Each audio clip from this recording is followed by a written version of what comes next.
بسم اللہ الرحمن الرحیم۔ محترم ناظرین، السلام علیکم ورحمۃ اللہ وبرکاتہ۔ جمعہ کے دن کے احکام و مسائل کیا ہیں؟ قرآن و حدیث میں جمعہ کے دن کی کیا فضیلت بیان کی گئی ہے؟ جمعہ کے دن کون کون سے کام کرنا واجب ہیں؟ جمعہ کے دن کرنے والے مستحب اعمال کون کون سے ہیں؟ عزیز دوستو، آج کی اس ویڈیو میں ان سب سوالات کے جوابات بتانے کی کوشش کروں گا۔ دیکھیں، جمعہ کا دن اسلام میں ایک بہت ہی اہم دن ہے جسے عید المسلمین بھی کہا جاتا ہے۔ اس دن کو دیگر دنوں میں فضیلت حاصل ہے اور اس کے مخصوص احکام و مسائل ہیں۔ قرآن پاک میں جمعہ کا ذکر اللہ تعالیٰ نے قرآن کریم میں جمعہ کے دن کی اہمیت کو بیان کیا ہے۔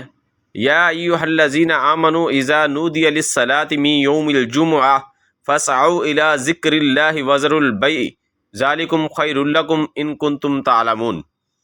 حدیث میں جمعہ کی فضیلت کیا ہے؟ حضرت ابو ہریرہ رضی اللہ تعالیٰ عنہ سے روایت ہے کہ نبی کریم صلی اللہ علیہ وسلم نے بہترین دن جس پر سورج طلوع ہوتا ہے وہ جمعہ کا دن ہے۔ اسی دن آدم علیہ السلام پیدا ہوئے، اسی دن جنت میں داخل ہوئے اور اسی دن اس سے نکالے گئے۔ حدیث میں تاکید کیا ہے؟ نبی کریم صلی اللہ علیہ وسلم نے فرمایا، لوگ جمعہ کو ترک کرنے سے باز آ جائیں ورنہ اللہ ان کے دلوں پر مہر لگا دے گا، پھر وہ غافلین میں سے ہو جائیں گے۔ صحیح مسلم کی یہ حدیث ہے۔ جمعہ کے خطبہ سننا واجب ہیں۔ جمعہ کی نماز سے پہلے 2 خطبے دیے جاتے ہیں جو نماز کے ایک لازمی جزو ہیں، ان کا سننا واجب ہے۔ حدیث میں خطبہ کی اہمیت کیا ہے؟ حضرت ابن عمر رضی اللہ تعالی عنہما سے روایت ہے کہ نبی کریم صلی اللہ علیہ وسلم نے فرمایا، جب جمعہ کا دن ہو تو فرشتے مسجد کے دروازے پر کھڑے ہو کر آنے والوں کے نام لکھتے ہیں۔ جب امام خطبہ دینے کے لیے بیٹھ جاتا ہے تو وہ اپنے صحیفے بند کر دیتے ہیں اور خطبہ سننے میں مشغول ہو جاتے ہیں۔ صحیح بخاری کی یہ حدیث ہے۔ جمعہ کے دن کے مستحب اعمال کون کون سے ہیں؟ پہلا، غسل کرنا۔ حضرت ابو سعید خدری رضی اللہ تعالیٰ عنہ سے روایت ہے کہ نبی کریم صلی اللہ علیہ وسلم نے فرمایا، جمعہ کے دن غسل کرنا واجب ہے ہر بالغ پر۔ صحیح بخاری۔ عطر لگانا اور صاف کپڑے پہننا۔ حضرت سلمان فارسی رضی اللہ تعالیٰ عنہ سے روایت ہے کہ نبی کریم صلی اللہ علیہ وسلم نے فرمایا، جمعہ کے دن غسل کریں، جس کے پاس خوشبو ہو وہ لگائے اور اچھے کپڑے پہنے، پھر مسجد جائے اور خطبہ سن کر خاموش رہے، اس کے گناہ معاف کر دیے جائیں گے۔ صحیح بخاری۔ جمعہ کی دعا کے بارے میں آپ نے کیا فرمایا؟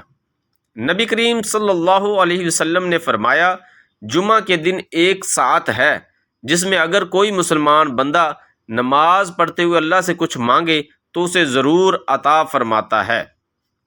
صحیح بخاری۔ جمعہ کے دن کے دیگر اہم اعمال یہ ہیں۔ سورہ کہف کی تلاوت کرنا۔ حضرت ابو سعید خدری رضی اللہ تعالیٰ عنہ سے روایت ہے کہ نبی کریم صلی اللہ علیہ وسلم نے فرمایا، جو شخص جمعہ کے دن سورہ کہف پڑھے اس کے لیے 2 جمعوں کے درمیان نور روشن ہو جاتا ہے۔ درود شریف کی کثرت کرنا۔ نبی کریم صلی اللہ علیہ وسلم نے فرمایا، جمعہ کے دن مجھ پر درود کی کثرت کیا کرو کیونکہ تمہارا درود مجھ پر پیش کیا جاتا ہے۔ سنن ابو داؤد۔ جمعہ کی غیر حاضری کے مسائل۔ مسافر، بیمار اور معذور، ان حالات میں جمعہ کی نماز معاف ہے۔ حدیث میں آتا ہے کہ جو شخص جمعہ کو بغیر کسی شرعی عذر کے چھوڑ دے وہ منافق ہے۔ مسند احمد۔ جمعہ کا دن اسلام میں بہت اہم ہے۔ اس دن کی نماز، خطبہ، غسل، عطر اور دیگر مستحب اعمال کی بہت فضیلت ہے۔ مسلمان مردوں پر جمعہ کی نماز فرض ہے اور اس کے ترک پر سخت وعید آئی ہے۔ اس دن کی تیاری اور عبادت کو خصوصی اہمیت دی جائے تاکہ اس کی برکتوں سے مفید ہوا جا سکے۔ اللہ تعالیٰ ہمیں جمعہ کے دن کی برکتوں سے مفید ہونے کی توفیق عطا فرمائے، آمین۔ مجھے امید ہے آپ کو جمعہ سے متعلق تمام سوالات کے جواب مل گئے ہوں گے۔ عزیز دوستو، اگر ویڈیو اچھی لگی تو چینل کو لائک کریں، سبسکرائب کریں اور بیل آئیکن بٹن کو دبا دیں تاکہ ہر نئی آنے والی ویڈیو آپ تک آسانی سے پہنچ سکے۔ اللہ حافظ۔